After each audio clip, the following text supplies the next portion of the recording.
नमस्कार। जय भीम साथियों, दैनिक दस्तक पर आपका स्वागत है। मैं हूं आपका host JP Gautam. Bahujan Samaj party और उसकी नेता इस देश में कितने मायने रखती है, इसकी बानगी साथियों आप इस छोटे से पोस्ट से देख सकते हैं।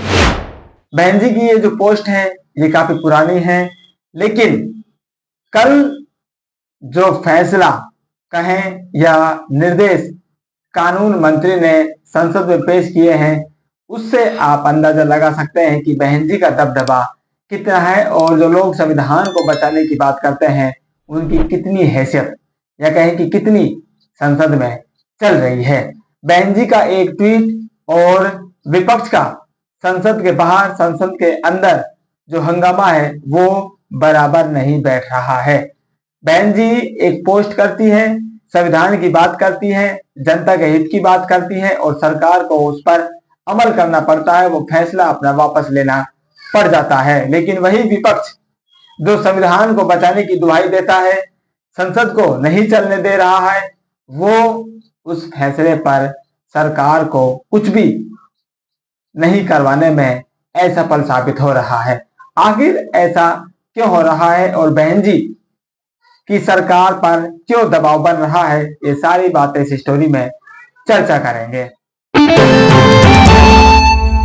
पिछले एक सप्ताह से संसद का मॉनसून सत्र चल रहा है, लेकिन इस सत्र में एक दिन भी ढंग से संसद नहीं चल पाई है, क्योंकि विपक्ष के पास मुद्दा बिहार चुनाव पड़ा हुआ है। इसलिए उस मुद्दे को भुनाने के लिए वो लगातार SIR को लेकर सरकार के सामने डेली हंगामे पर उतर आती है।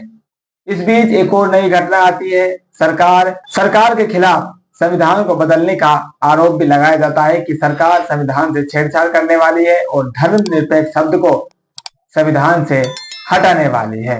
ये मामला इतना बढ़ जाता है कि इस मामले में सरकार को खुद को सफाई देनी पड़ती है और हस्तक्षेप करना पड़ता है। इस हस्तक्षेप के बाद बहन जी की एक पुरानी बात याद आ जाती है, जो सोशल मीडिया पर लगातार अब चर्चा में बनी हुई है। बहन जी उस अपनी पुरानी बात में कहती है कि जो सभी धर्म हैं वो समान है और सरकार को सभी धर्मों पर मान सम्मान एक समान करना चाहिए। किसी भी धर्म विशेष के खिलाफ सरकार को अपमान की जो बातें हैं ना तो करनी चाहिए और ना उसको इस तरह का जो व्यवहार है वो करना चाहिए, क्योंकि हमारा जो देश है वो धर्मनिरपेक्ष देश है।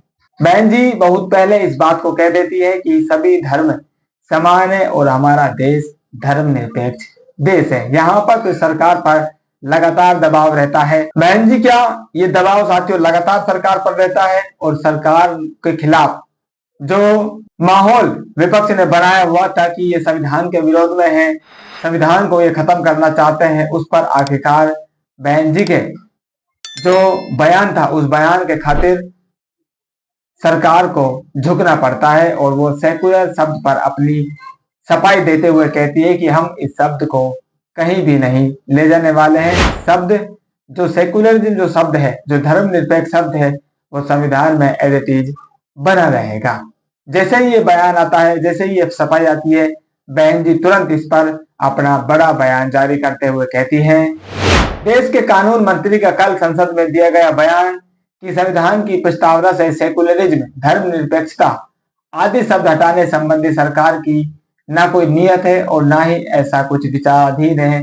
यह उचित एवं सराहनीय है तथा खासकर हमारी पार्टी BSP सहित देश व दुनिया भर में उन सभी लोगों के लिए राहत की खबर है। वे अच्छा आश्वासन है जो परम पूज्य बाबा साहब डॉक्टर भीमराव अंबेडकर के संविधान में इस प्रकार के किसी भी अनुचित बदलाव या छेड़छाड़ के पूरी तरह विरुद्ध है तथा ऐसी उठने वाली गलत मांग को लेकर चिंतित भी है। यह सर्वविदित है, अपना भारत देश हिंदू, मुस्लिम, सिख, ईसाई, बौद्ध, पारसी आदि विभिन्न धर्मों के मानने वाले लोगों का विश्व की सबसे बड़ी आबादी वाला देश है तथा संविधान के जरिए विविधता में एकता की विशेषता इसकी बेमिसाल पहचान दुनिया भर में है। सभी धर्मों के मानने वाले लोगों का एक समान आदर सम्मान देने में समता मूलक समाज व्यवस्था आदि की सोच को लेकर ही बाबा साहब डॉक्टर भीमराव अंबेडकर ने संविधान रचा, जिसकी झलक संविधान में हर कदम पर मिलती है। केंद्र सरकार ने संविधान को लेकर ताजा विवाद के संबंध में संविधान की पवित्र मंशा के हिसाब से अपनी स्थिति स्पष्ट की है। ये अच्छी बात है तथा सरकार बिना किसी परवाह व चिंता किए हुए अपने इस स्टैंड पर कायम रहेगी, ऐसी देश की चाहत व उम्मीद भी है।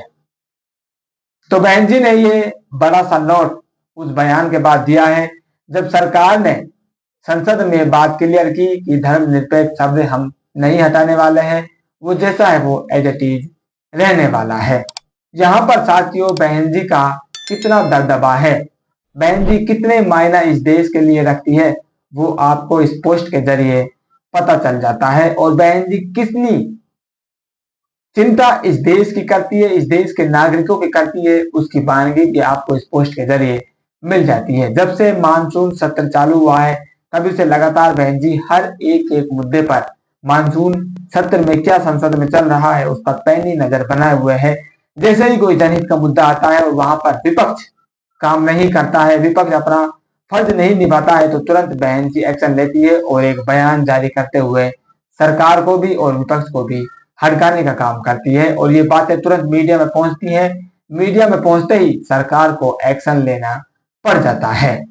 अब इस शब्द पर खामखा राजनीति चल रही थी।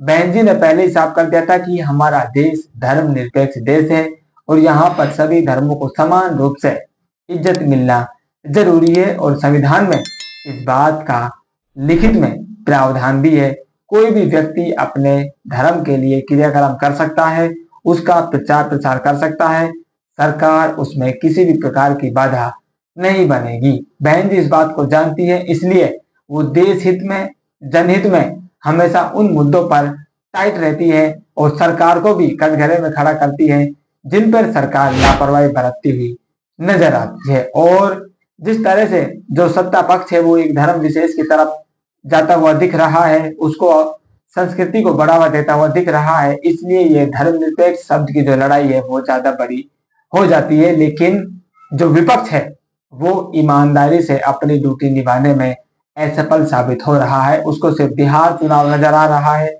और SIR के बहाने वो संसद भी नहीं चलने दे रहा है। लेकिन बहन जी साथियों हर एक मुद्दे पर पैनी नजर बनाए हुए हैं और लगातार सत्ता और विपक्ष दोनों को कटघरे में खड़ा कर रही है।